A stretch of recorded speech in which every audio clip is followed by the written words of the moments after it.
Donc, nous saluons tous les saints en Christ Jésus. Que la grâce et la paix de notre Dieu vous soient multipliées dans le nom glorieux et puissant de notre Seigneur et Sauveur de gloire, Jésus-Christ de Nazareth, l'unique et le seul vrai Dieu, le roi des rois, le Seigneur des seigneurs. Nous rendons grâce à Dieu qui nous a encore disposés, qui nous a accordé la vie, le mouvement et l'être, non comme une habitude, mais comme une grâce. Voilà pourquoi nous célébrons son nom, voilà pourquoi nous le rendons de multiples actions de grâce. Donc, nous sommes toujours sur notre enseignement, les ennemis de la croix. Nous poursuivons notre marche, on va prendre nos Bibles et on va commencer. Donc, prenons nos Bibles. Philippiens, c'était le texte de base que nous avions pris. Philippiens, chapitre 3, si je ne m'abuse, le verset 18. Il en est plusieurs qui marchent en ennemis de la croix du Christ. Je vous en ai souvent parlé et j'en parle maintenant encore en pleurant. Leur fin, c'est la perdition. Leur Dieu, c'est leur ventre. Ils mettent leur gloire dans ce qui fait leur honte. Ils ne pensent qu'aux choses de la terre. Pour nous, notre cité est dans les cieux. De là, nous attendons comme Seigneur Sauveur le Seigneur Jésus-Christ, qui transformera notre corps humilié en le rendant semblable à son corps glorieux par le pouvoir efficace qu'il a de s'assujettir toutes choses. Paul, ici, dans cette écriture, il fait un parallèle entre ce que les gens prêchent et ce qu'est l'espérance en fait des saints. Voilà pourquoi il dit pour nous. Vous voyez? Pour nous, notre cité est dans les cieux.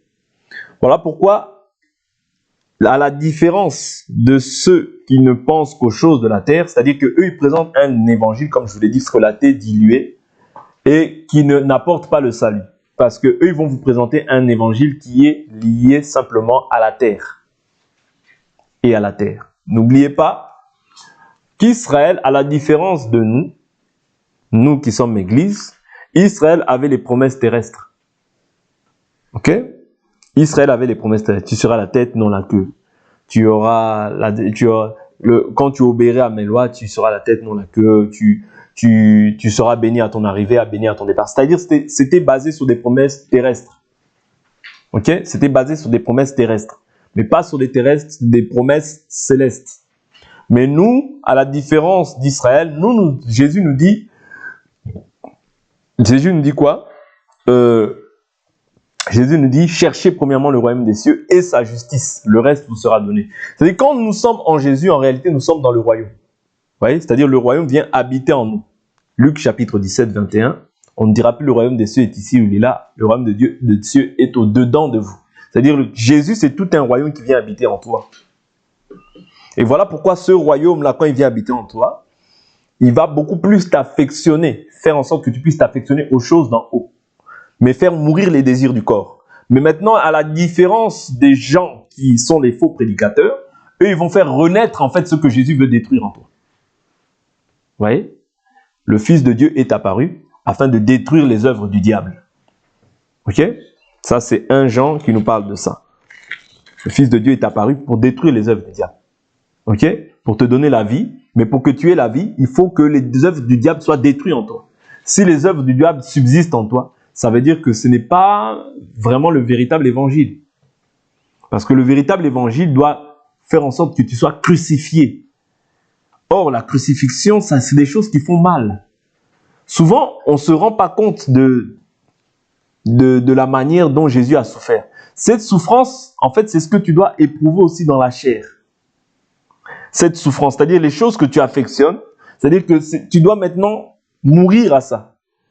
Ouais. Tu dois maintenant mourir à ça et être crucifié. Ouais. Ça veut dire que ce ne sera pas chose facile. Parce que souvent on pense que l'évangile c'est quelque chose de facile. Non, l'évangile n'est pas facile. C'est pour ça que Pierre dit que si le juste est sauvé difficilement, ouais, ça veut dire qu'il n'est pas sauvé facilement. Ne crois pas que l'évangile va venir pour te plaire. Un évangile qui vient pour te plaire, dans lequel tu te sens bien, à l'aise, ce n'est pas l'évangile véritable. Si tu vis dans le péché, tu vis mal, et que tu te sens bien, même en entendant cet évangile, ce n'est pas le véritable évangile. L'évangile vient pour séparer âme, esprit, moelle, jointure. Vous voyez? L'évangile, c'est une épée. La Bible nous dit que la parole est une épée à double tranchant. Vous voyez? C'est-à-dire que l'évangile vient pour séparer ce qui est de la chair de ce qui est de l'esprit. Ok? J'avais dit, donc le Fils de Dieu est apparu afin de détruire les œuvres du diable. Ça, nous trouvons cette écriture dans le livre de 1 Jean, chapitre 3. 1 Jean, chapitre 3, verset 8. Vous voyez, celui qui commet le péché est du diable, car le diable pêche dès le commencement. Le Fils de Dieu est apparu afin de détruire les œuvres du diable. Ok? Donc c'est important de comprendre la raison pour laquelle le Fils de Dieu est apparu. Important de comprendre la raison pour laquelle il a prêché l'évangile. Il a prêché l'évangile pour que toi tu aies la vie éternelle. Et cette vie éternelle consiste à ce que tu gardes ses commandements, mais que tu marches aussi selon les commandements qu'il a établis. Ok? De peur que tu ne te retrouves séduit et emporté loin de la vérité. Tu peux tout perdre dans la vie. Mais si tu perds la vie éternelle, tu as tout perdu. Ouais. C'est ainsi que l'Écriture nous dit que celui qui veut garder sa vie la perdra. Mais celui qui veut perdre sa vie dans ce monde, à cause de l'évangile, la retrouvera. Si tu veux gagner aujourd'hui, c'est-à-dire garder ta vie, non, moi ça, non, moi ceci, non. Ok, tu as le choix. Mais sache que tu la perdras par la suite. Ouais. Tu la perdras comment? Parce que tu refuses de te conformer à l'évangile. Refuser de se conformer à l'évangile, c'est perdre le salut. Je vous le dis toujours et je vous le dirai jusqu'à la fin de mes jours. Ouais. Refuser de se conformer à cette parole, c'est s'éloigner du salut. Dieu ne fait pas de considération de personne. Tu n'intimideras pas Dieu. Ouais. Dieu ne fait pas de considération de personne. Auprès de Dieu, nous sommes tous des enfants et nous devons obéir. Ouais. Nous devons obéir à ses commandements si nous espérons en la vie éternelle. Si nous avons cette espérance qui brûle en nous, nous devons nous conformer à la volonté de Dieu. C'est ainsi que l'Écriture nous dit resserré, étroit, et le chemin qui mène à la vie, il y en a peu qui le trouvent. Ouais. Le chemin est resserré, il est étroit. C'est pour vous dire que l'Éternel est Dieu. Je vous ai dit la dernière fois que il n'y aura pas beaucoup de gens au paradis. Il y aura plus de gens en enfer qu'au paradis. Pourquoi? Parce que même ceux qui prétendent être chrétiens aujourd'hui, mais ils vivent en fait comme ils veulent. Ouais. Ils prennent ce qui les arrange dans l'évangile, ils font ce qu'ils veulent de l'évangile. Or, l'évangile, c'est pas ça. L'évangile, c'est la bonne nouvelle du royaume. Mais dans cette bonne nouvelle-là, il y a des règles qui sont déjà posées, des préceptes, des règles, des ordonnances qui ont déjà été posées, dans lesquelles tout enfant de Dieu doit marcher. Dans lequel tout enfant de Dieu doit marcher. Oui. Dans lequel tout enfant de Dieu doit marcher. C'est-à-dire qu'un autre évangile, c'est un autre salut, c'est une autre foi. Voilà pourquoi prenez garde à vous-même. Oui. Nous devons veiller sur nos vies, non comme des fous, mais comme des sages. Ok? Je prends une écriture. Je vais prendre une écriture qui va nous aider. Allons dans le livre de Jude. Dans le livre de Jude. Alors, allons dans le livre de Jude à partir du verset...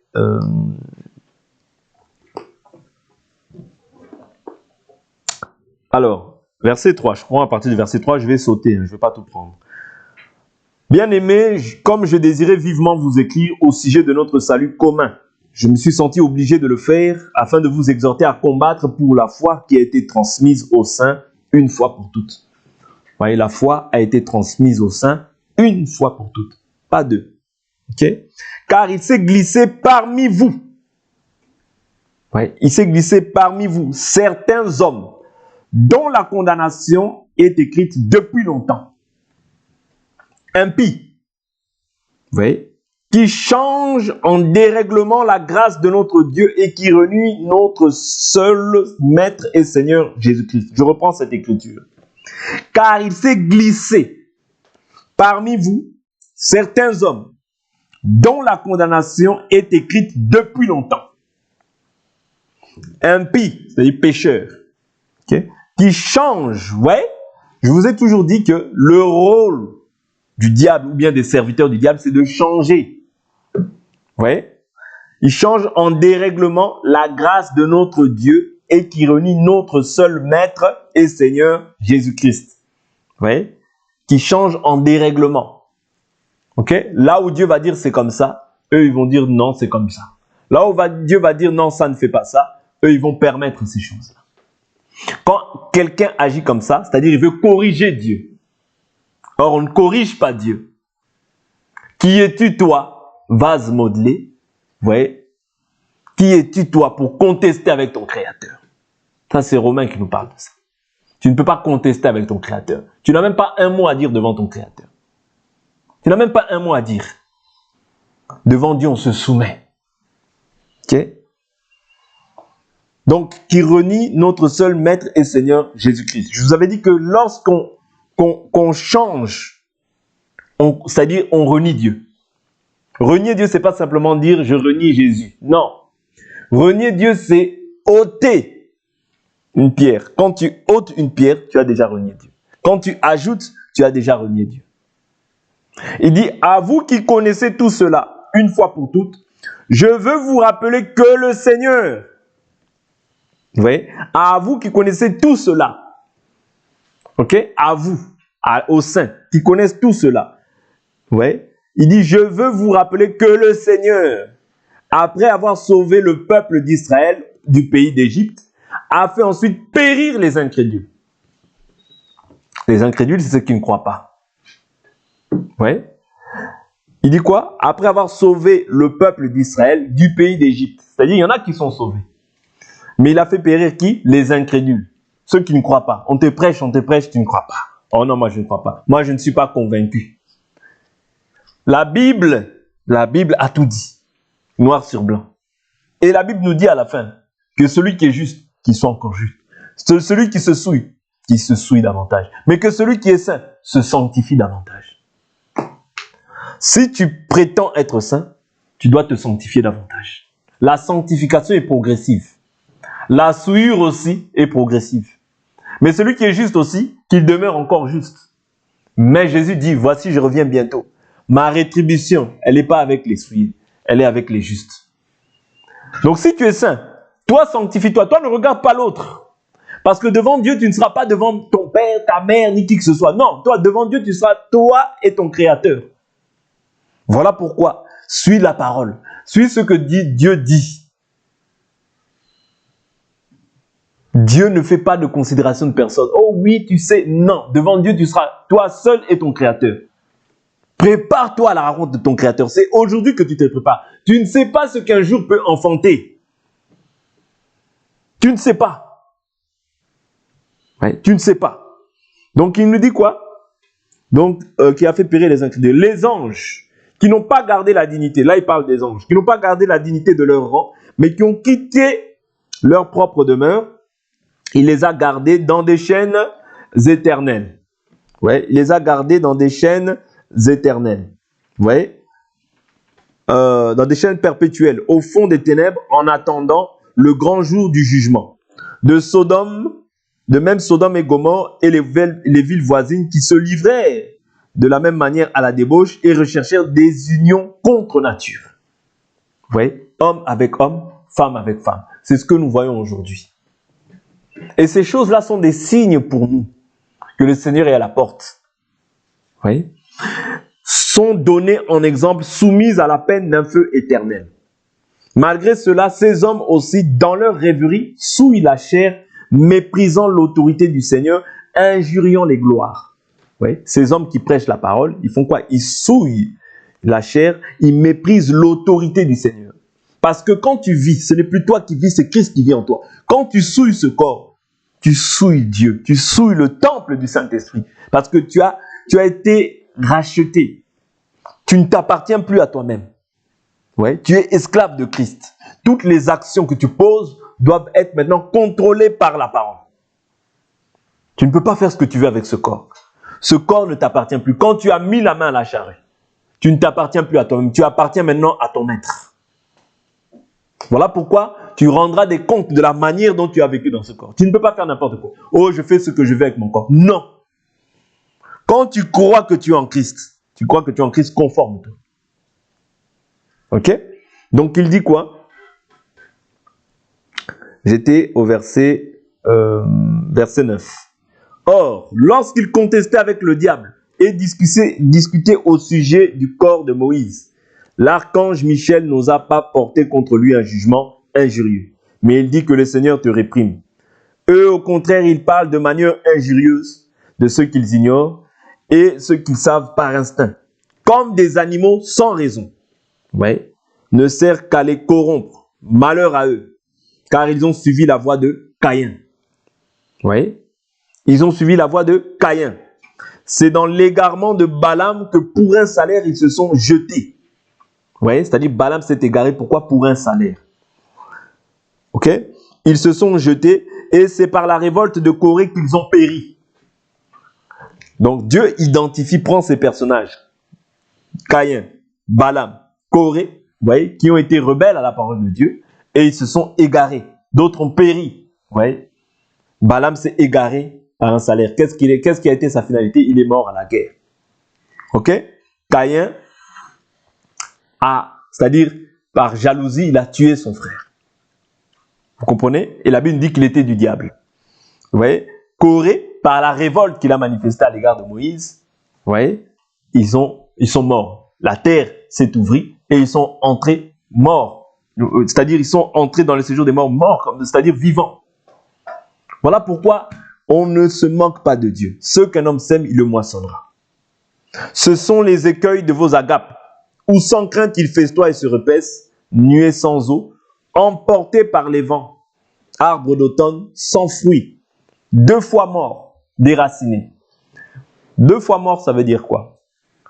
Mort, c'est-à-dire tu vas hériter de la mort physique, mais tu hériteras aussi de la mort spirituelle. C'est ça, 2 fois mort. C'est-à-dire ne pas être réconcilié avec Dieu, c'est être 2 fois mort. Et si tu es réconcilié avec Dieu et que tu marches quand tu veux, tu es mort aussi. Parce que la Bible dit, tu as le renom d'être vivant, mais tu es mort. Et quand tu es mort, la véritable mort, ce n'est pas la mort physique. Nous ne redoutons pas la mort physique. Nous redoutons beaucoup plus la mort spirituelle. Parce que si tu meurs spirituellement, c'est fini. Si tu meurs dans la chair comme ça, c'est fini, tu ne verras pas Dieu. Il est préférable que tu meurs physiquement et que tu sois en bonne relation avec Dieu. Même si tu meurs aujourd'hui, c'est pas grave. Mais au moins tu es dans le repos. Mais si tu meurs sans Dieu, écoutez-moi bien, si tu meurs sans Dieu, tu mourras 2 fois. C'est-à-dire tu mourras quant à la chair, tu iras dans les séjours des morts, mais ton âme sera torturée. Voilà pourquoi, conforme-toi. Si tu espères en la vie éternelle, conforme-toi. Ces choses qu'on vous dit sont une réalité. Oui. Ces choses qu'on vous dit sont une réalité. Et demain, devant Dieu, tu n'auras pas de justificatif. Tu ne pourras pas te justifier parce que Dieu te montrera que tu as entendu cette parole. Tu as entendu cette parole. Qu'est-ce que tu en as fait? Tu as été rebelle à cette parole. Tu n'as pas voulu te soumettre à ce qu'on te disait. Vous comprenez? Donc devant Dieu, tu n'auras pas d'excuses. Devant Dieu, tu n'auras pas d'excuses. Vous comprenez? Donc ici, qu'est-ce qu'il est écrit? Donc deux fois mort. Il dit, j'étais à quel verset? Voilà. Déracinés, vagues sauvages, verset 13. Vagues sauvages de la mer, rejetant l'écume de leur turpitude, astres errants, auxquels l'obscurité des ténèbres est réservée pour l'éternité. L'obscurité des ténèbres leur est réservée pour l'éternité. De même qu'il y a une éternité auprès de Dieu, mais de même qu'il y a une éternité aussi loin de Dieu. Choisis la bonne part. C'est maintenant que tu dois choisir. Demain ne t'appartient pas. Ce soir, même la minute, l'heure d'après ne t'appartient pas. Okay. Quand vous entendez sa voix, la Bible nous dit, n'endurcissez pas vos cœurs comme au jour de la révolte. Tout ce qui a été écrit, il a été écrit pour notre instruction, afin que nous aussi n'ayons pas les mêmes sentiments qu'eux ont eus. Tous ces exemples sont donnés à titre d'exemple pour que toi, qui entends ces choses-là aujourd'hui, que cela te serve d'exemple et que tu ne puisses pas rentrer dans le même endurcissement qu'eux ont eu.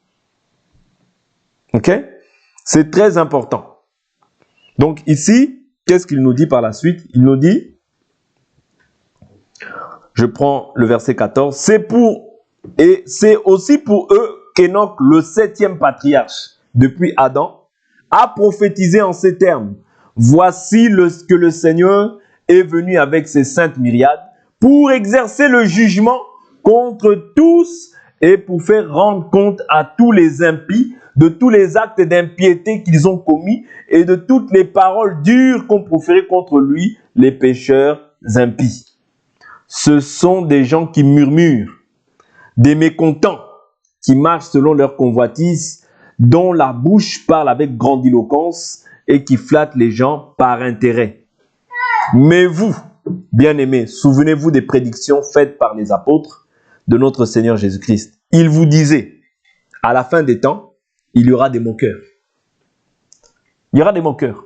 C'est ce que nous voyons aujourd'hui. Quand tu sers Dieu, les gens te disent, mais pourquoi tu sers Dieu? Pourquoi tu t'habilles comme ça? Pourquoi tu fais toutes ces choses?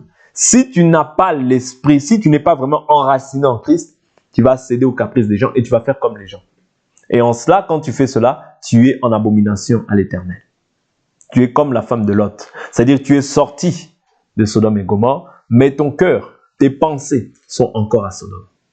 Voilà pourquoi la Bible est claire pour nous. Nous sommes dans le monde, nous ne sommes pas de ce monde. La Bible nous dit, adultère que vous êtes. Ne savez-vous pas que l'amour du monde est inimitié envers Dieu? Ceux qui veulent se rendre amis du monde se rendent ennemis de Dieu. On prêchera toujours le même évangile jusqu'à la fin. Jusqu'à la fin. Adultère, adultère, adultère. Parce que si tu vis c'est-à-dire en opposition à ce que Christ nous a présenté, tu es aussi un ennemi de la croix. Ok? Et la Bible nous dit, à la fin des temps, il y aura des moqueurs qui marchent dans l'impiété, selon leur convoitise. Ok? Les voilà les fauteurs de division, les êtres charnels dépourvus de l'esprit. Vous voyez? Les êtres charnels dépourvus de l'esprit. Pour toi, il ne faut pas qu'il en soit ainsi. Nous avions pris l'écriture hier en disant que heureux l'homme qui ne marche pas selon les conseils des méchants, qui ne s'assied pas sur le banc des moqueurs, oui, qui ne s'arrête pas sur le banc des moqueurs, mais qui trouve son plaisir dans la loi de l'Éternel. Ton plaisir, il doit être dans la loi de l'Éternel. Ton plaisir doit être dans la sanctification, dans cette parole. Jésus est clair, si vous m'aimez, gardez mes commandements. Et la loi de Dieu n'est pas pénible. Mais elle est pénible quand c'est la chair qui domine. Là, ça devient pénible. Pourquoi? Parce que c'est-à-dire quand la chair est trop nourrie, c'est là que ça devient pénible.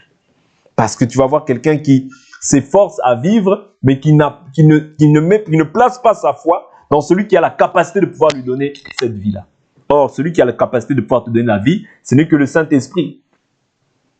Celui qui a la capacité de pouvoir faire en sorte que la vie de Christ soit manifeste en toi, ce n'est que le Saint-Esprit. Tel il est, lui, tel nous sommes, nous aussi dans ce monde. C'est-à-dire Jésus a marché dans la sainteté. Nous aussi, nous sommes appelés à demeurer saints dans toute notre conduite.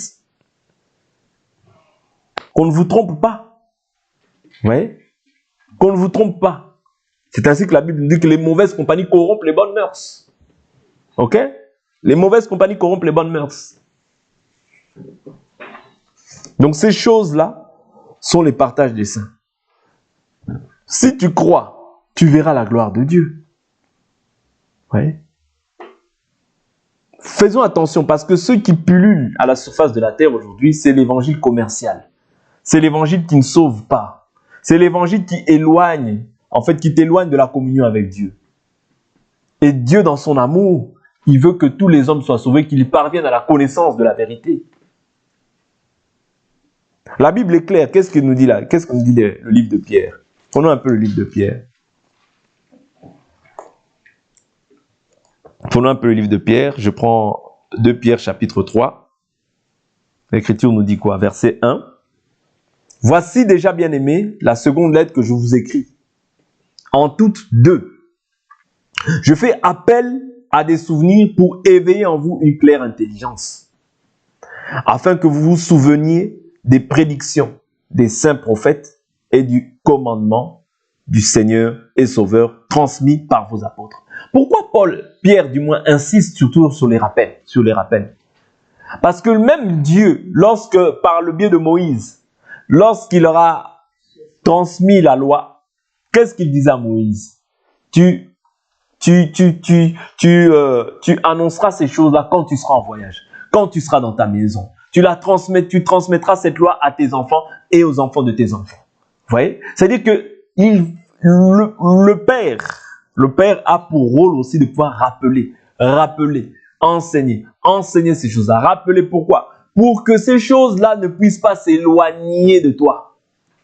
C'est pourquoi Dieu avait permis qu'ils puissent rappeler ces choses. Même en voyage, rappeler ces choses. Ces choses-là, les mettre même sur des linteaux, sur les portes de vos maisons. Pourquoi? Pour que tu puisses tout le temps te rappeler que toi, tu es un enfant de Dieu, que toi, tu n'es dans le monde, mais tu n'es pas de ce monde. Que toi, tu es un peuple mis à part pour l'Éternel, ton Dieu. Que toi, tu dois observer et pratiquer la parole de Dieu. C'est pas en vain que Dieu demande, qu'il disait toujours de rappeler. Même Pierre revient en fait dans le même état d'esprit. Il dit, souvenez-vous quoi? Des prédictions des saints prophètes et du commandement du Seigneur et Sauveur transmis par vos apôtres. Sachez avant tout que dans les derniers jours, il viendra quoi? Des moqueurs. Ok? Il viendra des moqueurs. Pleins de railleries, qui marcheront selon leur propre convoitise et diront, où est la promesse de son avènement? Je vous ai dit que, comme il y a, c'est-à-dire, l'avènement c'est quoi? L'avènement c'est la venue de Jésus. Vous voyez, la venue de Jésus, parce que l'avènement, il viendra sur les airs. Vous voyez, pour venir récupérer l'église. Mais je vous ai dit quoi? La dernière fois que, c'est-à-dire, le problème de l'avènement de Christ, il y en avait qui croyaient, il y en avait qui ne croyaient pas. Même au temps des pharisiens, des scribes. D'autres croyaient aux anges, d'autres n'y croyaient pas. Les sadducéens ne croyaient pas, mais les pharisiens le confirmaient. D'autres croyaient à la résurrection des morts, mais d'autres n'y croyaient pas. C'est-à-dire, ces quiproquos, ces différences-là, au niveau au point de vue de certaines doctrines, ont déjà eu lieu. Ouais. Et c'est normal que dans notre temps aussi, dans notre ère, il y a aussi des divergences. C'est-à-dire que quand on voit même Paul, il a livré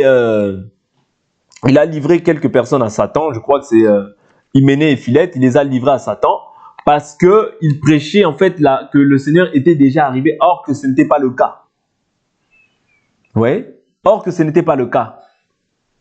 Voilà pourquoi il les a livrés à Satan, parce qu'ils prêchaient un autre évangile. Oui. Ils prêchaient que la venue du Seigneur était déjà là. Voilà pourquoi nous devons être vigilants, parce que ces mêmes choses aussi, et ces mêmes choses sont en train de pouvoir nous guetter aussi dans l'ère dans laquelle nous sommes. Voilà pourquoi nous devons être prudents et méditer cette parole constamment, afin de connaître aussi ce que Dieu a dit. Vous voyez? Ce que Dieu a dit. Avant que le Seigneur vienne, il faut qu'il y ait d'abord, la Bible nous dit que l'avènement du Seigneur se fera par toutes sortes de prodiges mensongers. Vous voyez? Bon, on verra ça par la suite. Continuons dans 2 Pierre 3 et on verra ça par la suite, si on a le temps. Donc, ici, il dit, j'étais au verset 3, 2 Pierre 3, verset 3. Sachez avant tout que dans verset 4, et diront, où est la promesse de son avènement? Car depuis que les pères sont morts, tout demeure comme depuis le commencement de la création. En effet, ils oublient volontairement qu'il y eut autrefois des cieux et une terre qui du milieu de l'eau et formée par l'eau surgit à la parole de Dieu. Et que par les mêmes causes, le monde d'alors périt submergé par l'eau. Mais par la même parole, les cieux et la terre actuelle sont gardés en réserve pour le feu, en vue du jour du jugement et de la perdition des impies. Même les faux prédicateurs, ils sont inclus aussi dans les impies. Ouais, parce que quand tu te déroutes, quand tu t'éloignes de la voie du Seigneur, tu prêches autre chose, tu es considéré aussi comme un impie. Okay? Mais il est un point que vous ne devez pas oublier, bien-aimés. C'est que devant le Seigneur, un jour est comme 1000 ans, et 1000 ans sont comme un jour. Quelles étaient les choses qui ont fait que la terre d'autrefois puisse être maintenant détruite? C'est par toutes les pratiques que les gens faisaient. Les pratiques homosexuelles. Vous voyez? Toutes ces pratiques qui ont fait que Dieu a détruit. Vous voyez? Dieu a entendu, il est descendu pour apporter maintenant un jugement. Et le jugement, c'était que l'eau a été submergée par les eaux. Ok? Par les eaux. Sodome et Gomorrhe par le feu. Vous comprenez? Mais simplement pour nous faire comprendre que ces choses-là doivent nous alerter. Quand vous voyez ces choses, comprenez que nous sommes dans cette même génération sodomite et que nous devons nous préserver des souillures de l'esprit, mais aussi de la chair. C'est très important. Ces choses-là, ne les voyez pas comme si, bon, ben, c'était dans les temps passés. Non, ce qui a été, c'est ce qui est, c'est ce qui sera. La Bible nous dit que, il dit quoi? Il dit, mais il est un point que vous ne devez pas oublier, mes bien-aimés, c'est que devant le Seigneur, un jour est comme 1000 ans sont comme un jour. Vous voyez? Au verset 7, il nous dit quoi? Je monte un peu plus haut, il dit, mais par la même parole, les cieux et la terre actuelle sont gardés en réserve pour le feu. La terre à laquelle vous vous attachez, c'est gardé pour le feu. Vous voyez? En vue du jour du jugement et de la perdition des impies. Mais toi et moi, qui avons cru, nous ne sommes pas des impies, nous devons persévérer. Et nous verrons le Seigneur. Ok? 1000 ans sont comme un jour sont comme 1000 ans. Le Seigneur ne retarde pas, verset 9, l'accomplissement de sa promesse, comme quelques-uns le pensent. Mais il use quoi? De patience envers tous. Vous voyez? Le Seigneur, quand on prêche comme ça, il use de patience. Pourquoi? Envers tous.